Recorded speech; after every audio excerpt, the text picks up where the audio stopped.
எல்லோருக்கும் வணக்கம். சுதந்திரமான வாழ்க்கை, அதை வாழ்வதற்கே, சுதந்திரமான வாழ்க்கையை வாழ்வதற்கே நமக்கு ஒரு மனோதிடம் ஒன்று வேணும், ஒரு மனசு வேணும். இந்த குள்ளிச்சட்டியில் குதிரை ஓட்டுற மாதிரி ஒரே மாதிரி ஒரு லைஃப்பை ஓட்டிகிட்டு இருப்பாங்க சில பேர். அது ஒரு சுதந்திரமான வாழ்க்கை கிடையாது, அது கிடையாது.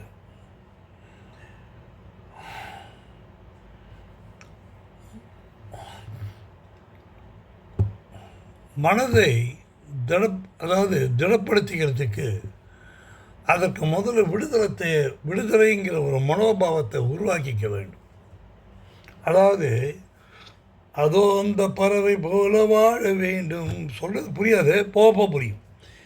இதோ அந்த அலைகள் போல ஆட வேண்டும் அப்படின்னு பாட்டு ஒன்று இருக்குது. அது மாதிரி பாடிக்கிட்டு வித்தியாசமான ஒரு சூழ்நிலையை சந்திக்கிறதுக்கு தைரியம் வேணும். அதாவது உங்களோட மனோபாவத்தை மாற்றிக்கிறது. புதிய இடம், புதிய மனிதர்கள் எப்படி பழகுவார்களோ இப்படியே ஒரு எண்ணி எண்ணி எண்ணி அங்கே போகாமலே இருந்துடும். இதெல்லாம் சுதந்திரமான மனோதிடம், சுதந்திரமான ஒரு வாழ்க்கை மனோதிடம் அப்படின்னு சொல்கிறது. அந்த ரோடு போனால் அந்த ரோட்லேயே போகிறது, இது ஒரு அச்சத்தின் காரணமாக உருவாகுது. ஒரு அச்சம், தேவையில்லாத ஒரு அச்சம். புதிய மனிதன் எப்படி பழகுவாங்களோ, என்ன பண்ணிட்டு போகிறான் புதிய மனிதன், ஒன்றும் பண்ண மாட்டான், அங்கே போகாமலே இருந்துடுறது. இந்த பயம் முதல்ல நம்ம கீழே தள்ளும், தோல்வி ஏற்படுவது விடுமோ என்ற அச்சம் எந்த விதமான டெவலப்மெண்ட்டையும் கொடுக்காது. புதிய வானம் புதிய பூமி எங்க பனிமழை பொழிகிறது, என்னை வரவேற்க நல்ல பூமழை பொழிகிறது பாட்டு பாடி சந்தோஷமாக புதிய புதிய மனிதர்களை சந்திக்க கற்றுக்குங்க. அதாவது இவங்க என்ன செய்கிறாங்க, ஒரு மும்பை மாதிரி ஒரு ஏரியாவில் இவங்களை கொண்டு போய் விட்டா மொழி தெரியாது, புது ஆள், என்ன மொழி தெரியாது, உங்களை மாதிரி 100 பேர் வந்துக்கிட்டு தான் இருக்காங்க, அங்கே வந்துக்கிட்டு தான் இருக்கான். தைரியமாக போங்க. அங்கே ஒரு புதிய ஒரு நண்பர் கிடைப்பார், ஒரு அந்த நண்பர் மூலமாக உங்களுக்கு ஒரு வெற்றி கிடைக்கும். தைரியமாக போங்க. கஷ்டப்படாமலும் சேஃப்டி அப்படிங்கிற வார்த்தையை கொண்டு வராதிங்க. தைரியமாக ரிஸ்க் எடுங்க. சின்ன சின்ன விஷயத்தில் கூட ரிஸ்க் எடுக்கலைன்னா அப்புறம் என்ன அர்த்தம்? இவன் நீங்கள் நினச்சி பாருங்க, சீனாக்காரன் வியாபாரம் பண்ணுறான், என்ன எல்லாம் மொழி தெரிஞ்சா இங்கே வியாபாரம் பண்ணுறான், அப்படிலாம் ஒன்று இல்லை. வடநாட்டுக்காரன் வரான், நம்பளுக்கு நான் பொருள் தரான், நிம்பல் அப்புறம் விற்றதுக்கு அப்புறம் பணம் தரான், 2 வார்த்தையை கற்றுப்பான், அவ்வளோதான். நீங்கள் என்ன செய்வீங்க, அவன் கொண்டு வந்த பொருள்லாம் பார்த்துவிட்டு அவன் தான் கடன் தரான்னு சொல்லி கொடுத்துட்டு போயா விற்க காசு தரான்பீங்க, அவன் விற்க ஆரம்பிச்சிடுவான். பாருங்கள், அவன் ஒரு 2 வருஷம் கழித்து பார்த்தீங்கன்னா, இல்லை 1 வருஷம் கழித்து பார்த்தா அவன்கிட்ட உங்களை மாதிரி ஒரு 100 கஸ்டமரை டெவலப் பண்ணியிருப்பான். அவன் நம்பளுக்கு பொருள் தரான், நிம்பளுக்கு விற்று காசு தரான், அவ்வளோதான். மாலுக்கு காசு தரான், அவ்வளோதான். நீங்கள் உங்களை நம்பி வரவனுக்கு சாப்பாடு போடுவீங்க, சாம்பாரை பார்த்தோன்னு குடிப்பான், ரசத்தை கொடுத்தோன்னு ஸ்பூனில் வச்சு சாப்பிடுவான், நல்லா இருக்குதுப்பா, அருமையாக இருக்குது ரசம், சூப்பர், பகுத்தாச்சா ஹே அப்படிமா. உங்களுக்கும் நல்ல ஒரு வந்தவனுக்கு சாப்பாடு போட்டோம், நமக்கு ஒரு புதிய நண்பர் கிடைச்சாரு அப்படின்னு பாருங்கள். கரெக்டாக 2 மாதத்துக்கு ஒருத்தர் கரெக்டாக வந்துடுவாங்க. என்ன அது, நீ பாட்டு வாங்கினே, பணம் கொடுத்து அப்புறம் வாங்கலே, இன்னும் கொஞ்சம் வாங்கு, நான் தரேன், நீ வாங்குறான் அப்படிமா. 10 பொருள் போடுறது 100 பொருள் உங்களுக்கு கொடுப்பான், தைரியமாக கடன் கொடுப்பான் அவன். நீங்கள் விற்க காசு கொடுப்பீங்க. அதுக்கப்புறம் அவனுக்கும் உங்களுக்கும் ஒரு பெரிய டைப்பை கிரியேட் ஆகணும். இதெல்லாம் எப்படி நடக்குது? ஒன்றுமே இல்லைங்க. புதிய இடம்லாம் பயப்படாதீங்க. முன்பின் தெரியாத மனுஷனோட வியாபாரம் செய்கிறதுக்கு அவன் தயாராகிட்டான். நீங்கள் இன்னும் இங்கே உட்காந்துக்கிட்டு குள்ளி செட்டில் கொத்தரை ஓட்டிக்கிட்டு இருக்கான். மலையாளி எடுத்துங்க, டீ கடை வைப்பான். அந்த டீ கடையில் பார்த்தா அவன் 3-4 பேர் தங்குவாங்க எல்லாம் சேர்ந்து. அங்கேயே சாப்பிடுவான், அங்கேயே தூங்குவான், எல்லாம் பண்ணுவான். கொஞ்ச நாள் பார்த்தா 4-5 கடை ஓப்பன் பண்ணிடுவாங்க. உழைப்பு உழைப்பு உழைப்பு எப்படி உருவாச்சு? உங்களுக்கு பயம் பயம் பயம் பயம், கோழைத்தனம். பயப்படுறீங்க, எந்த வித டெவலப்மெண்ட்டும் பண்ணிக்காமல் உங்களை நீங்களே அழிச்சிக்கிறீங்க. எல்லார்கிட்டையும் திறமை இருக்குங்க. திறமை இல்லாத ஆட்களே கிடையாது. அந்த திறமையை கடவுள் திறமை இல்லாத ஆட்களே பறக்க மாட்டான். அந்த திறமையை எப்படி வெளியில் கொண்டு வர்றதுங்கிறது தான் முக்கியம்.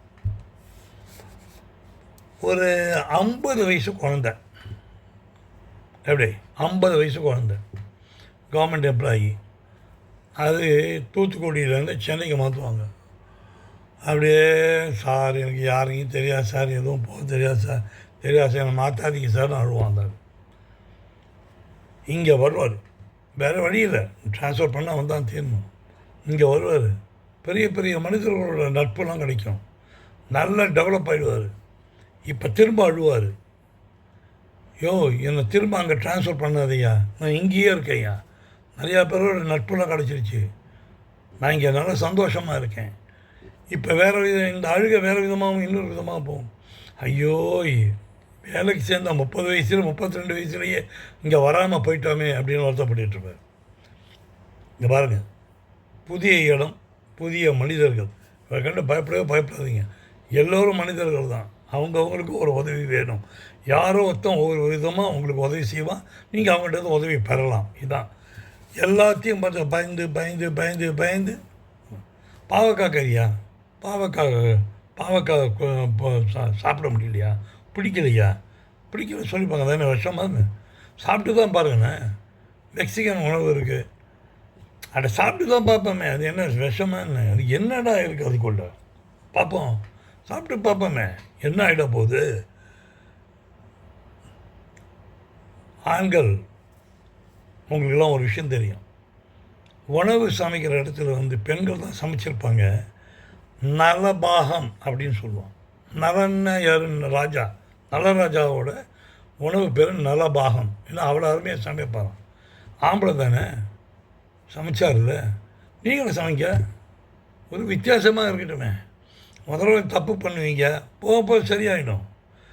என்ன செஞ்சு பார்க்க பாட்டு வரும், எழுத்து வரும், பேச பேச்சு வரும். அதே மாதிரி சமையல் பண்ண தப்பு நடக்கும். இதுக்கு இவ்வளோ தான் உப்பு போடணுமா, எழுதுங்க, பேப்பரில் எழுதுங்க, ஐடியா கிடைக்கும்.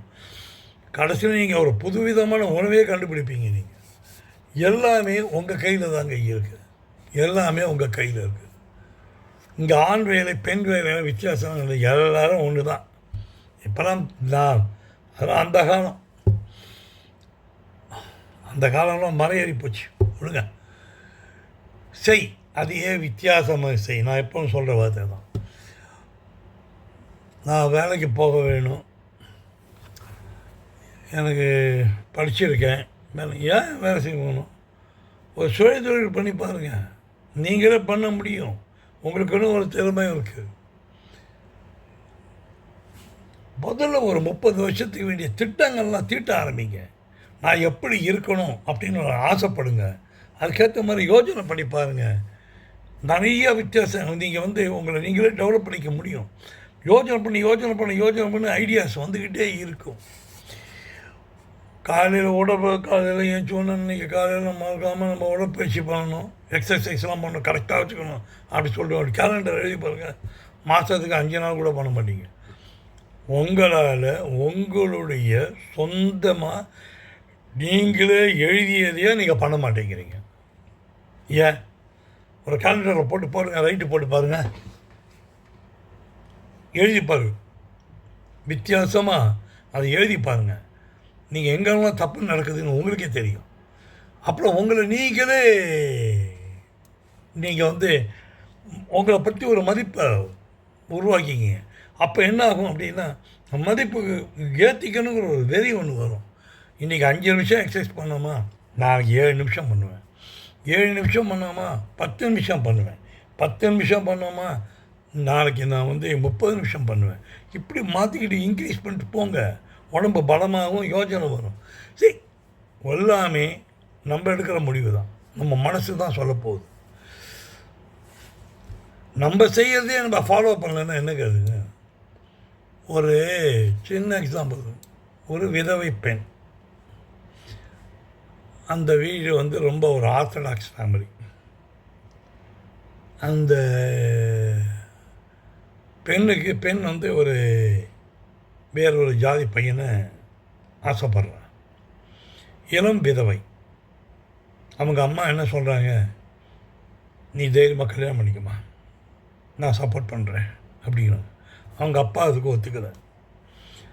என்ன இருந்தாலும் பெத்த வயிறு இல்லையா, அவங்க என்ன செய்கிறாங்க, அந்த பொண்ணுக்கு தைரியமாக கல்யாணம் பண்ணி வைக்கிறாங்க அவங்க அம்மா. அவங்க அப்பா எதிர்ப்பையும் மீறி கல்யாணம் ஆகிடுச்சு. அந்த பொண்ணு கொஞ்சம் படித்த பொண்ணு, புத்திசாலித்தனமாக அங்கங்கே அலைஞ்சி லோன் வாங்கி தன்னோட ஹஸ்பண்டுக்கு முதல்ல ஒரு சின்னதாக ஒரு வெத்தலைப்பா கடையை வச்சு வைக்கிறான். வெத்தலைப்பா கடையை வச்சு அதை பார்க்க சொல்கிறான். கொஞ்ச நாள் அந்த வெத்தலைப்பாக்கு கடை கொஞ்சம் பிக்கப் ஆகுது.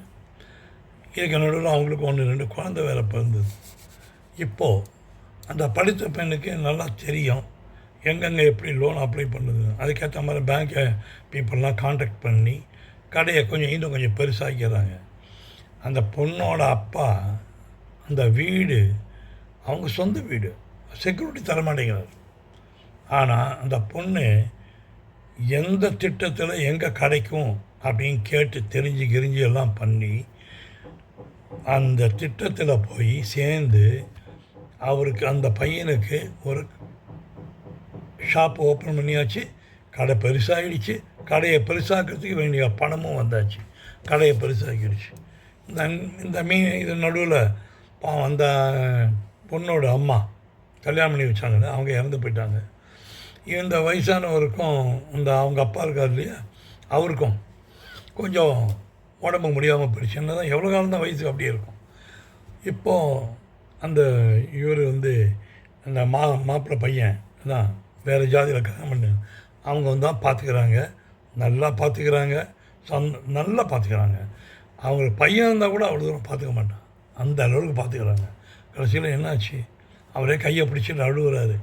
அப்பா என்னை மன்னிச்சிக்க, நான் தவறாக எடுத்துக்கிட்டேன், என்னை மன்னிச்சிக்கப்பா அப்படின்னு. அதெல்லாம் விடுங்க அப்படி சொல்லிட்டு போகிறாங்க. பாருங்கள், ஒரு மாற்றங்கிறது புதிய முயற்சி எதுவுமே புதிய முயற்சிகள் பண்ணிக்கிட்டே இருக்கும்போது தன்னால் வழி பிறக்கும். தண்ணியில் குதிக்காமல் ஸ்விம்மிங் வராது.